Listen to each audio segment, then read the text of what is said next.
I'll show you how to master the 3D camera like a pro and create absolutely insane cinematic movements just like these. These camera techniques are dominating every platform right now, and you can see them everywhere, from viral social media content to high-end commercials. There will be a completely free project file in the link in the description with all the setups ready to go. If you open the camera settings, you'll see a few options, but the main things you should care about are the type and the preset. The type means whether it's a 1-node or 2-node camera. A 2-node camera has a point of interest, so it always looks at one target. A 1-node camera doesn't, it moves freely, just like a handheld camera. Then there's the preset, which is basically your camera lens. The smaller the number, the wider the shot, you see more of the scene. The higher the number, like 200 millimeters, the more zoomed in you are on the subject. These are my Now, let's turn all the layers into 3D. I'll change the camera view to custom view 1, and now I'll reposition these layers in the 3D space so I can create the camera movement next. That looks fine. Now, double-click and go to New, then Camera, to create a camera. I'll choose the 35mm preset. Change the view back to the camera view. Now, using the dolly tool, you can navigate through the 3D space. To create a null object, double-click and go to New, then Null Object. Make it 3D and duplicate it 3 times. Now, parent the camera to the first null, and parent each null to the one above it. Hit P to open the position property. Now I'll start creating the movement. I want to start from the end, right at the days slider. I'll go behind the slider animation, and then bring it back to create a smooth movement. Click the stopwatch icon to create a keyframe. Move forward 3 seconds and pull back with the null. Select the keyframes and hit F9 to easy ease, then copy my graph curve. Now we have this cool movement. I'll do the same movement again, but this time I'll add an orientation keyframe to create movement with both position and rotation.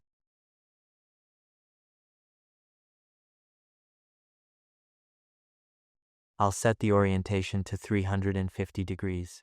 I didn't zoom in much with this null because I'll use another null to create that movement. If you're asking why, it's because this will look much smoother and better. When you create camera movements, always try to use multiple nulls for different movements. If you use the same null for 2 movements, it will look choppy and unnatural. F9 to easy ease and copy my graph. Look how cool this is. Now I'll create another null for our last movement, which is the year's animation slider. Keyframe both the position and the orientation. Copy my graph. This is the movement from the start. It's so cool.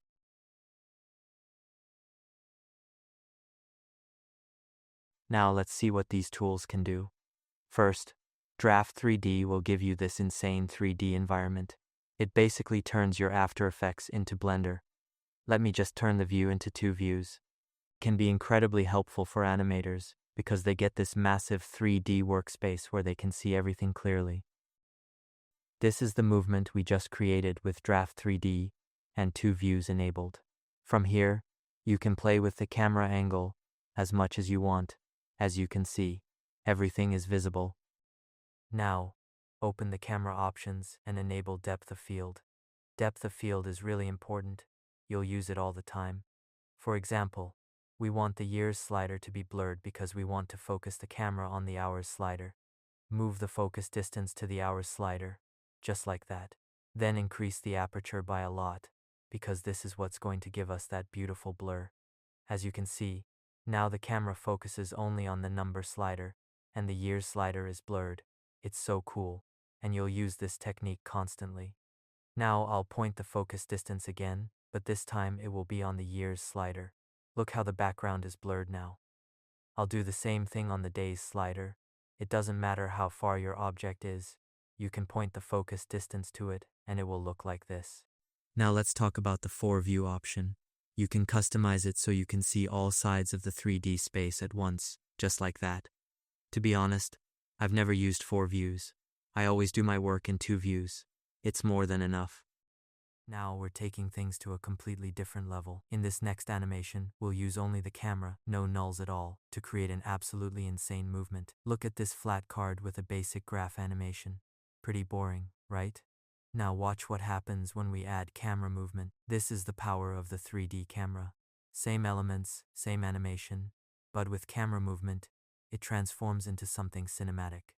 You'll get the complete project file in the description for 100% free. Now for the second animation. Double-click and go to New, then create a camera. I'll use a 35mm preset and 2-node camera this time. Using the dolly tool, we'll start with the angle. I want the angle of the camera to be like this, so copy what I'm doing. I know, copying the camera angle feels so hard to do, but trust me, I made it so easy for you in the project file. That's the perfect angle. Hit P for position and create a keyframe. Now zoom in using the dolly tool. F9 to easy ease and copy my graph. Now I'll create a null to make a smooth movement to the other card. Parent the camera to the null and replicate my movement.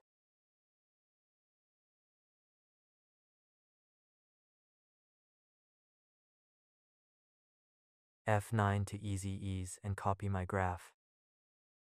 Now we have this amazing, smooth, cinematic movement. Press Ctrl plus Shift plus D on Windows, or Command plus Shift plus D on Mac, to split the camera layer and create another camera for our next scene. Copy my camera angle, do it just like me using the dolly tools. Now we'll do the same zoom movement.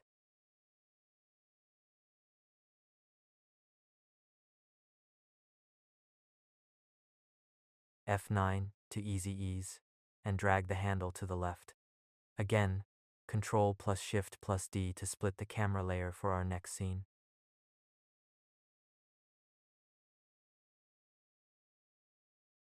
We'll point the camera to the graph, copy my angle.